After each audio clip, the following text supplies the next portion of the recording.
I'm the guy who wrote the $10 million check to himself and had it come to fruition. So didn't you write yourself a check? I heard that you did. Is that true? I wrote myself a check for $10 million for acting services rendered, and I gave myself 5 years. Just before Thanksgiving 1995, I found out that I was going to make $10 million.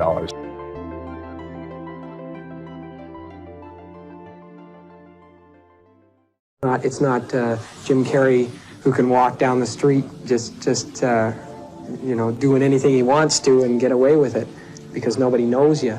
You know, after a while, hopefully it'll be to the point where I can't walk out in the street. Won't that be fun?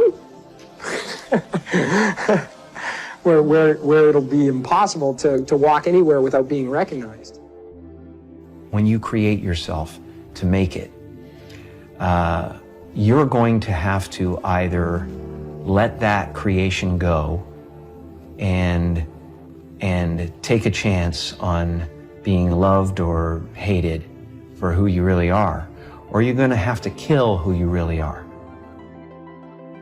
and fall into your grave grasping onto a character that you never were. I saw this psychic palm reader sign, and she gave me a reading, and she said, "You're about to do 3 things, 3 movies that will be very, very, very big and very important, and after that, it will be impossible for anyone to knock you down from that place." I worked in factories. I had a 9th grade education. And it's a series of like crushing disappointments, and I just go into a different gear. I go into, don't know how it's gonna write itself, but it will, you know? I don't know how. I mean, I'm the guy who wrote the $10 million check to himself and had it come to fruition.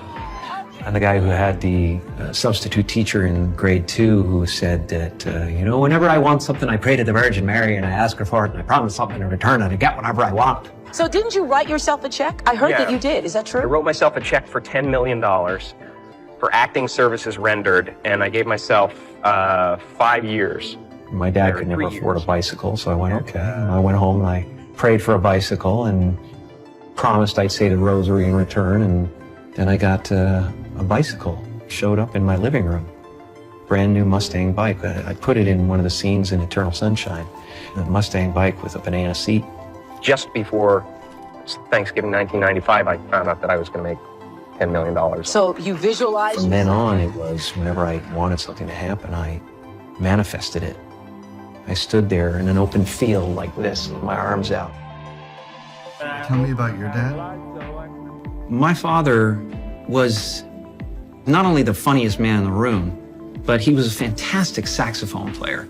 And before I was born, he had an orchestra in Toronto. But, in order to be something special, you had to leave Canada and come down to the States and prove yourself in the States. He was a little bit afraid of that transition, and also he had a family to take care of, so he became an accountant.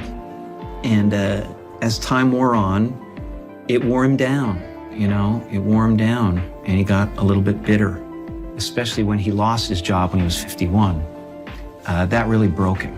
Not only was he compromising to raise a family, but when you compromise and you fail, it really hurts. It hurts even more than failing at what you love. So that was an example for me. And a lot of people don't know this, but when I was about 14 or 15, my father lost his job and I actually became homeless for quite some time. Of course, I grew up in Canada, so I thought we had just gone camping, But I learned that you can fail at what you don't love. So you might as well do what you love. There's really no choice to be made. What you want to be, Where did that transition take place? Somewhere in the middle of absolute confusion, absolute disappointment, absolute the fruition of all of my dreams, standing there with everything anybody else had ever dreamed about having and be unhappy? Where did this character come from?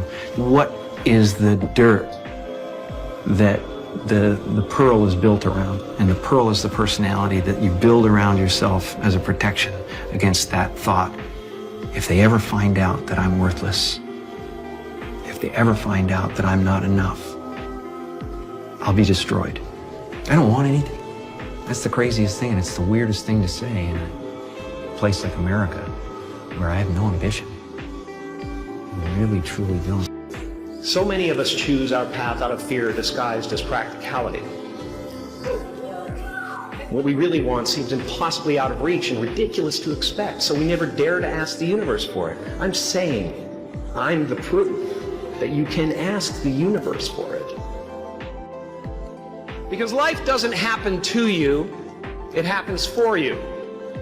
How do I know this? I don't, but I'm making sound, and that's the important thing. That's what I'm here to do.